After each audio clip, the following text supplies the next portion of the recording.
Donc la 3S, SC3S.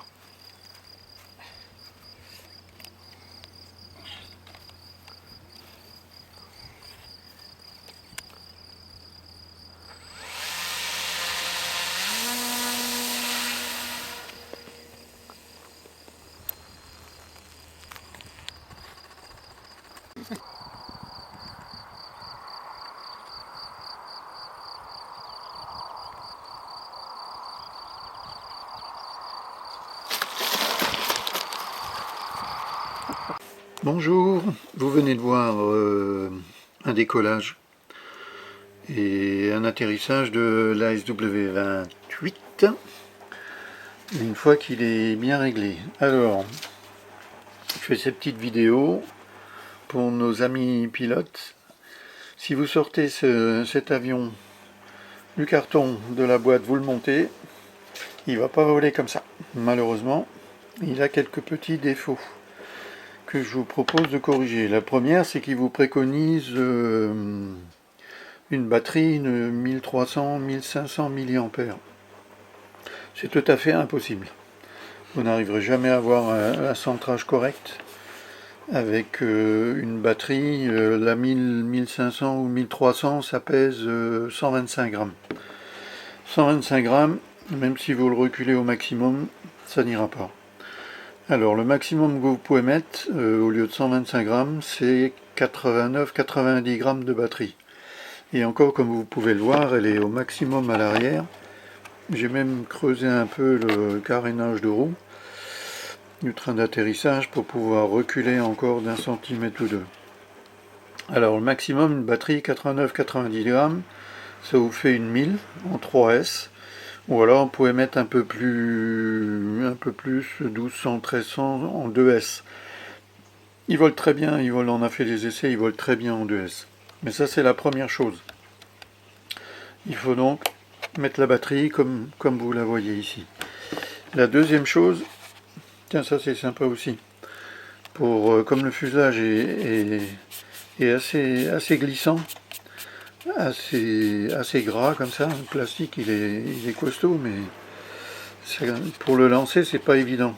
Donc de chaque côté, sous l'aile, vous mettez un petit morceau de velcro et ça vous permet de vraiment bien le tenir pour le décollage, pour le lancer. On continue. La deuxième chose qui ne va absolument pas et qui est un défaut dans le moule, c'est l'assise de la profondeur. Le calage va rentrer trop dans les détails, mais le V longitudinal n'est pas bon en sortie du moule. Donc ce qu'il faut faire, vous voyez ici l'empreinte d'origine, un petit creux ici. Ce qu'il faut faire, c'est rajouter une cale que vous découpez dans du plastique ou dans du carton dur et qui fait environ 2 cm sur 15 mm. Et vous la collez, vous la fixez sous l'empennage à l'arrière, de façon à ce que la position de l'empennage ne soit plus comme ça, mais légèrement comme ça. Il faut au minimum 2 mm. Une fois que vous avez fait ça, la machine ne va pas du tout être pareille. Et malgré tout, en ayant une batterie comme vous avez pu voir, en faisant cette modif, j'ai encore dû rajouter 5 grammes de plomb sous la dérive pour arriver à mon centrage.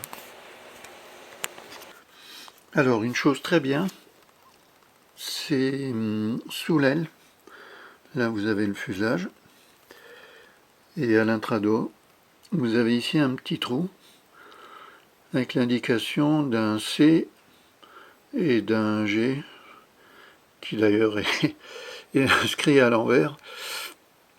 Bon, ça veut normalement dire centre de gravité. Alors pour régler la machine, vous montez les fuselages, vous montez les deux ailes, et vous mettez un doigt ici, et un doigt de l'autre côté, mais le fuselage, quand vous le mettez, il doit se tenir à l'horizontale. Il ne doit pas basculer en avant, et il ne doit pas basculer en arrière. Et ça c'est très bien fait, c'est très bien. C'est le bon centrage. Donc quand vous avez monté la batterie, le plomb à l'arrière si vous en mettez, etc., vous mettez les deux doigts sous les ailes, vous le mettez à l'horizontale et il doit rester à l'horizontale. S'il n'y a pas assez, ben vous rajoutez du plomb à l'arrière, ou sinon vous avancez un petit peu la batterie. Hein. La dernière chose que je comprends pas très bien, vous avez ici la fixation des ailes, vous avez deux clés d'ailes. Il y a une clé arrière et une clé avant. Je ne vois pas très bien l'utilité. Donc moi j'ai fait un vol avec la clé, avec les deux clés, avec la clé avant montée. C'est très très long à monter, très difficile à monter, et puis je vois pas ce que ça apporte. Donc moi je vous conseille d'enlever la clé numéro 2. Vous n'en avez pas besoin. Vous volez avec celle-ci et tout se passera très très bien. Il n'y a aucun problème, comme l'aile est vraiment prise dans un logement sur le fuselage, il n'y a pas de souci. Hein. Voilà, je vous souhaite beaucoup de plaisir avec cet avion et merci d'avoir regardé la vidéo. Et bon vol à tous.